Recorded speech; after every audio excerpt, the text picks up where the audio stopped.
ہاتھی والوں کا قصہ۔ ابراہا یمن کا حکمران تھا۔ اس نے یمن میں ایک عالیشان کلیسا تعمیر کر کے یمن کے لوگوں میں یہ اعلان کرا دیا کہ آئندہ کوئی شخص حج کے لیے مکہ مکرمہ نہ جائے اور اسی کلیسا کو بیت اللہ سمجھے۔ اس اعلان نے عرب کے لوگوں میں غم و غصے کی لہر دوڑ گئی۔ پھر ان میں سے کسی شخص نے رات کے وقت اس کلیسا میں جا کر گندگی پھیلا دی۔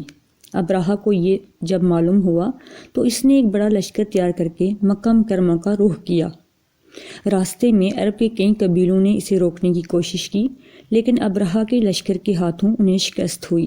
آخرکار یہ لشکر مکہ مکرمہ کے قریب ایک جگہ پہنچ گیا۔ اگلی صبح جب اس نے بیت اللہ کی طرف بڑھنا چاہا تو اس کے ہاتھی نے آگے بڑھنے سے انکار کر دیا۔ اس وقت اس کی طرف سے عجیب و غریب قسم کے پرندوں کا ایک غول آیا اور لشکر پر چھا گیا۔ ہر پرندے کی چونچ میں 3 کنکر تھے جو انہوں نے لشکر کے لوگوں پر برسانا شروع کر دیے۔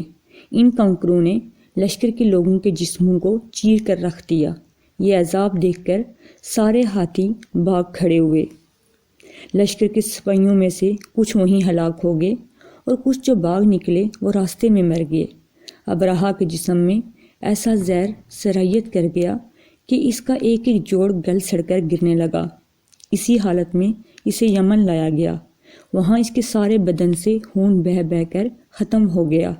اس کی موت سب سے زیادہ عبرتناک ہوئی۔ اس کے 2 ہاتھی بان مکہ مکرمہ میں رہ گئے تھے جو اپاہج اور اندھے ہو گئے۔ اس طرح اللہ پاک نے اپنے گھر کی حفاظت فرمائی اور طاقت پر غرور کرنے والوں کو سزا کا مزہ چکھایا۔ قرآن پاک کی سورۃ فیل میں اللہ پاک نے اس واقعے کو یوں بیان فرمایا، کیا تو نے نہ دیکھا کہ تیرے رب نے ہاتھی والوں کے ساتھ کیا کیا؟